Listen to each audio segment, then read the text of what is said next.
9 de la mañana con 34 minutos, 35 minutos ya de esta jornada de día jueves 17 de julio del año 2025. Y como cada jueves a esta hora de la mañana estamos en contacto con nuestros amigos y amigas de Fundación Sol. Saludamos en esta ocasión a la magíster en sociología, investigadora de esta fundación, Andrea Sato, a quien saludamos a esta hora de la mañana. ¿Cómo estás, Andrea? Muy buenos días, gracias por estar con nosotros. Hola, chiquillos, chiquillas. Sí, un agrado siempre estar con ustedes. Sí, ahora a la distancia, eso sí, Andrea, porque ya no está en nuestros territorios, ¿no? Está allá en México, muy temprano en la mañana, por cierto, así que doy el agradecimiento, Andrea, porque estés acá en este espacio, en Radio Análisis. Y para hablar en esta ocasión respecto de un tema muy importante, ¿no? Porque muchos han hablado, sobre todo en esta primera parte del año, respecto de esta guerra comercial, ¿no? Que ha emprendido el presidente de los Estados Unidos, Donald Trump, aplicando una serie de tasas arancelarias a gran parte de los países del globo, y que en distinta medida ha generado diferentes efectos y que en nuestro país se estaba viendo con cautela, pero que durante los últimos días han surgido más las alarmas a propósito de esta decisión en torno a aplicar una sobretasa arancelaria al cobre. Así que ahí ya la cosa se pone un poco más compleja. ¿Cómo han visto este tema desde la Fundación, Andrea? Bueno, el debate en torno a esta guerra comercial y efectivamente todo lo que ha sido la imposición de tasas arancelarias por parte de Estados Unidos, no solo a Chile, sino que a todo el mundo, es algo que hay que observar con bastante cautela, ¿no? Hemos escuchado mucho estos discursos de que Trump es un oligarca sin ningún sentido de realidad, pero lo que hemos estado observando, y efectivamente es lo que han dicho no solo representantes del gobierno de Estados Unidos, sino que también los mismos informes que emanan del gobierno de Estados Unidos, es que efectivamente Estados Unidos está avanzando en un modelo proteccionista de su economía. En vez de establecer todos estos mecanismos de apertura comercial que habían propagado por el mundo también e impulsado por el mundo durante los últimos 20 años, hoy día lo que estamos viendo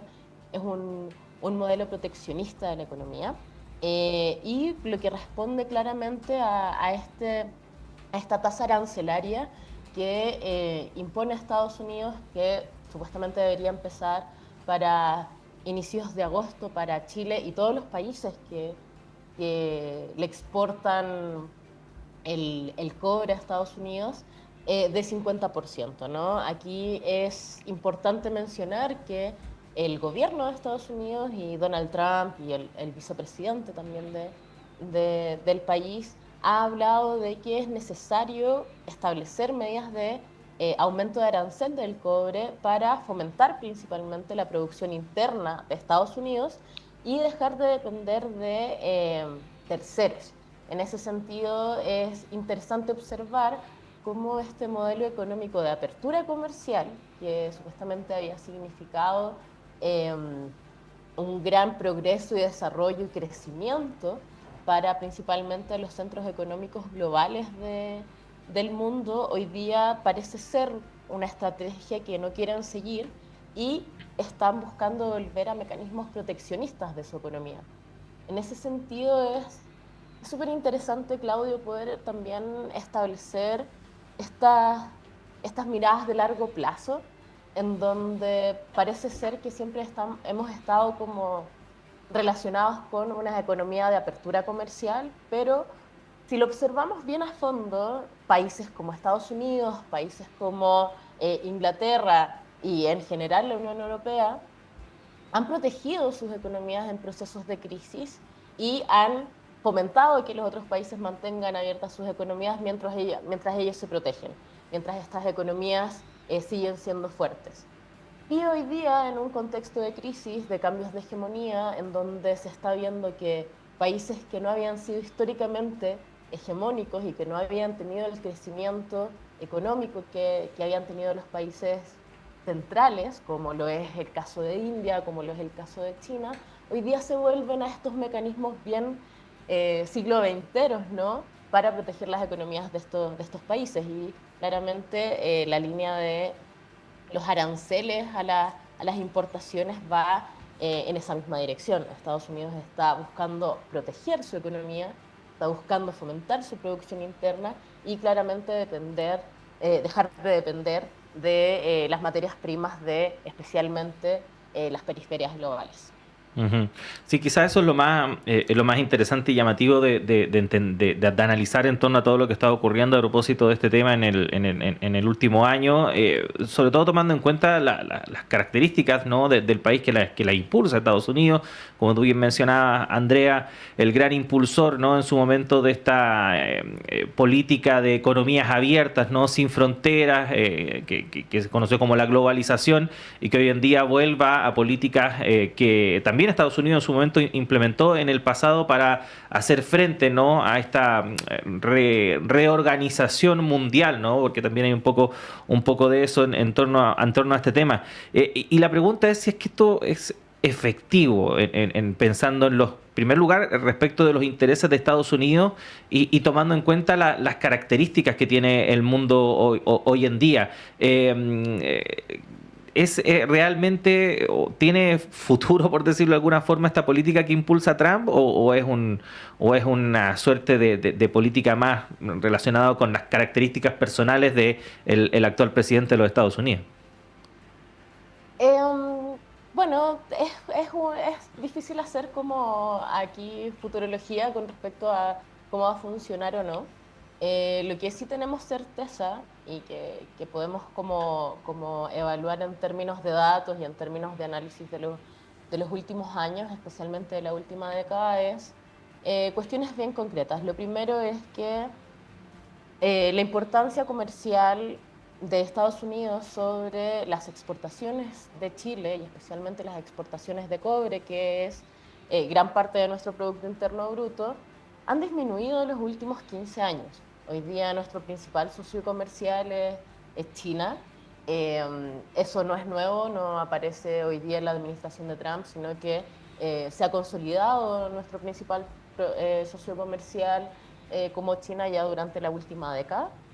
En ese sentido, lo que estamos observando es que eh, lo que le exportamos a China en términos de exportación de cobre triplica lo que le exportamos a Estados Unidos. Eso también significa un 12% de las exportaciones que hace Chile hacia Estados Unidos, o sea, muy por debajo del total de las exportaciones de cobre que hace Chile al mundo, ¿no? Insisto, ahí hay una prevalencia de China como socio comercial. En segundo aspecto, este fomento de la demanda interna que busca Estados Unidos no es algo que se va a hacer de la noche a la mañana. Lo que exportamos principalmente a Estados Unidos es un cobre refinado, no tan refinado, no tiene mucho valor agregado, estoy hablando de cátodos, de algún tipo de cañerías, pero sigue siendo bastante en bruto el tipo de cobre que exportamos a Estados Unidos, pero es fundamental para la industria estadounidense que hoy día busca generar esta demanda interna, generar mayor autonomía, generar mecanismos de protección económica. Y también para todo lo que es la transición energética, que sabemos que el mineral rojo es fundamental en ese proceso. Entonces, esa transformación de que Estados Unidos pueda ser un poco más autónomo en términos de poder recolectar el cobre dentro de sus fronteras es un proceso que va a tomar probablemente varios años. No vamos a ver como el impacto de la importación hoy día, sino que probablemente en algunos años, si es que Estados Unidos impulsa estas medidas como de autosuficiencia en términos de explotación del mineral. Y por último, Claudio, que aquí también es importante señalar,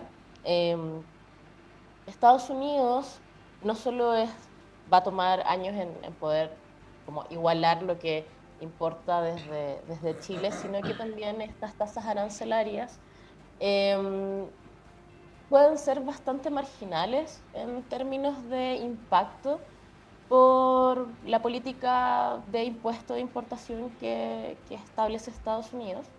Estamos esperando el informe del Banco Central respecto a poder ver el impacto económico un poco más a mediano plazo de lo que esto podría establecerse, pero según algunos informes ya previos, cuando se hace este anuncio de la carga arancelaria, es que efectivamente pueden llegar a ser un 0,1% puntos porcentuales del Producto Interno Bruto de impacto en como las arcas fiscales chilenas. Entonces ahí es importante también como poner la pelota al piso y decir, bueno, esto efectivamente nos puede afectar, pero no de una forma tan terrible o tan estructural.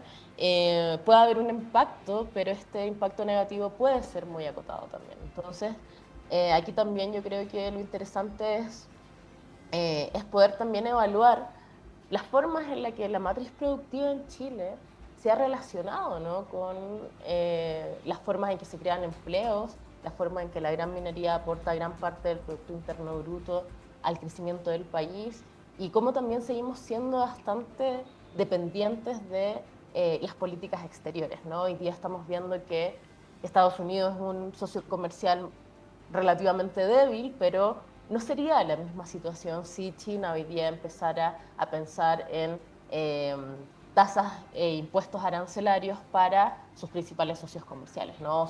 O los socios comerciales que tiene. Hoy día nuestra economía pasó de depender de la economía estadounidense a una economía china. Entonces aquí seguimos estableciendo relaciones de dependencia, pero cambia nuestro interlocutor, ¿no? Ujú.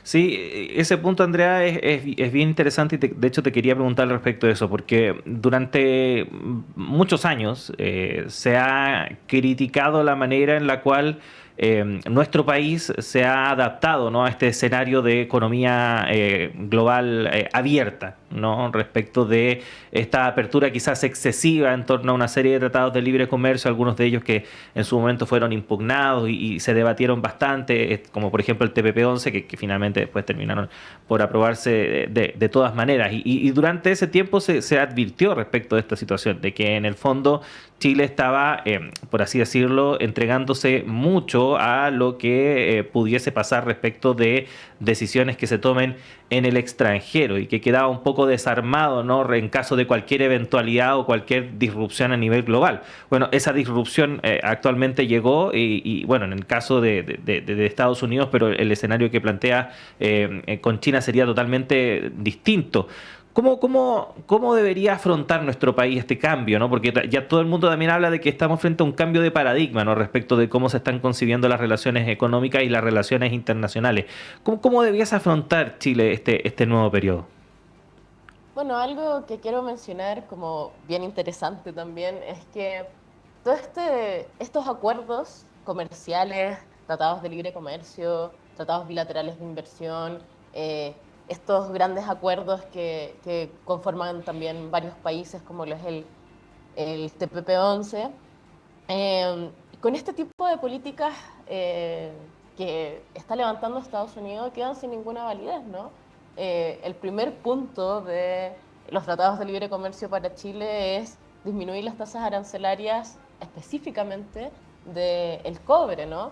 Entonces lo que estamos viendo es que al parecer todos estos acuerdos comerciales que se firmaron durante las últimas casi 3 décadas para Chile, eh, bajo un gobierno como el de Trump, bajo una dirección como la de Estados Unidos en la actualidad, quedan sin ninguna validez, porque claramente las tasas arancelarias que teníamos con Estados Unidos estaban demarcadas por los tratados de libre comercio que llevan vigentes con Estados Unidos más de 20 años, pero hoy día parece ya ser letra muerta. Entonces también aquí hay que pensar, bueno, las estructuras comerciales que nos habían servido durante los últimos 30 años o que habían sido la norma durante los últimos 30 años, hoy día parece que son bastante débiles. O sea, los tratados de libre comercio pueden cambiarse, las tasas arancelarias se pueden cambiar, a pesar de que pueda existir estos acuerdos comerciales y que su vigencia puedan ser de más de 2 décadas, ¿no? Entonces, aquí es importante, eso que quería mencionarlo, y con respecto a tu pregunta, Claudio, hay un debate importante en torno a la dependencia que nos lleva, sin lugar a dudas, a debatir en torno a la matriz productiva en Chile.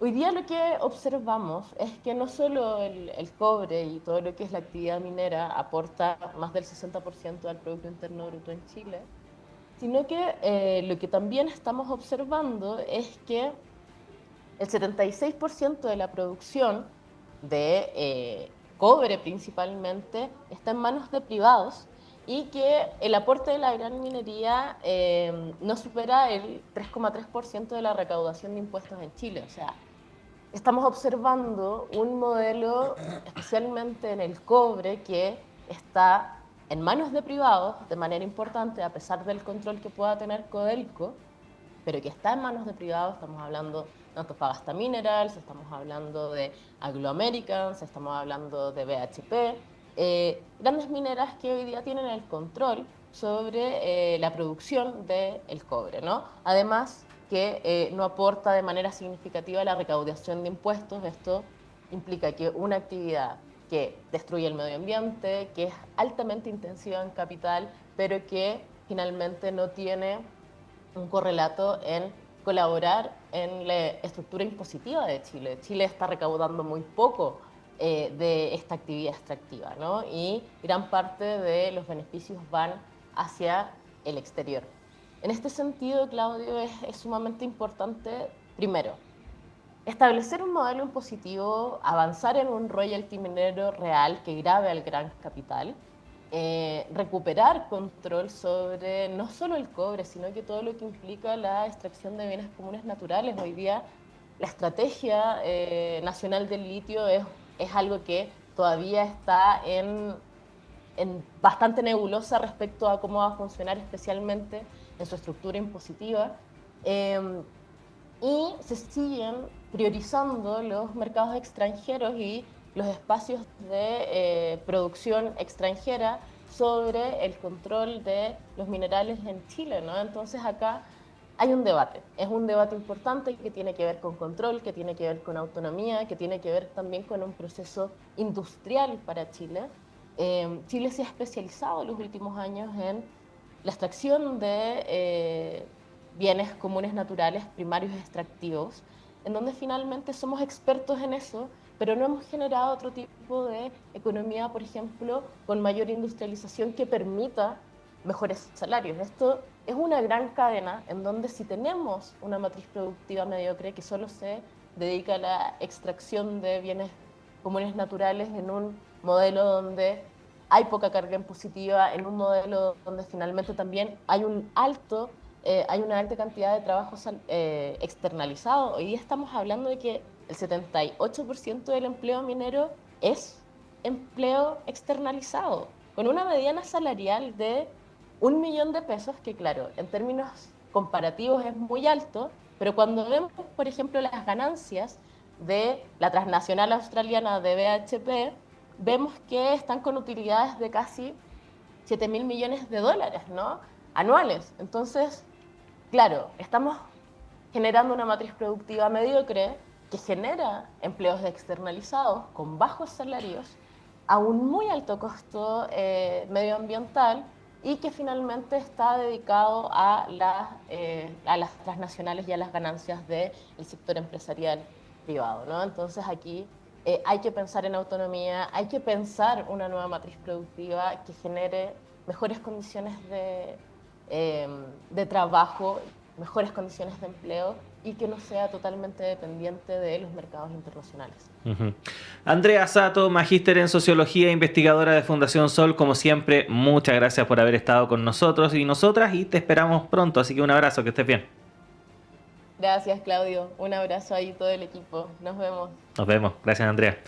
Ahí estaba entonces conversando con nosotros Andrea Sato en este espacio que tenemos semanalmente cada jueves con nuestros amigos y amigas de Fundación Sol. Son las 9:54. Tenemos que despedir esta primera edición de Radio Análisis. Gracias por acompañarnos el día de hoy. La invitación es a que siga junto a nosotros y nosotras. Ya llega Nicolás Rojas y Semáforo a todas las plataformas de Radio Universidad de Chile. Pero si nos sintoniza a través de la red de radios que piensan o el canal de televisión Uchile TV, acompañen también la programación que tienen preparada para hoy. Más noticias a las 13 horas en la segunda edición de Radio Análisis junto a Diana Porras. Pero antes se puede informar en nuestros boletines informativos a cada hora y también en nuestro diario electrónico radio.chile.cl y todas nuestras plataformas en redes sociales. Muchas gracias a todo el equipo. Nos reencontramos mañana viernes. Que estén bien.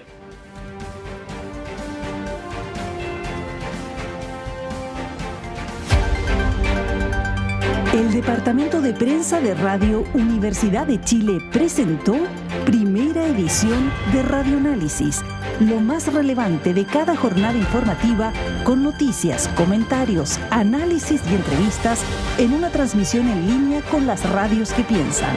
Radio Universidad de los Lagos de Osorno, 90.1 FM, Radio Universidad Austral de Valdivia,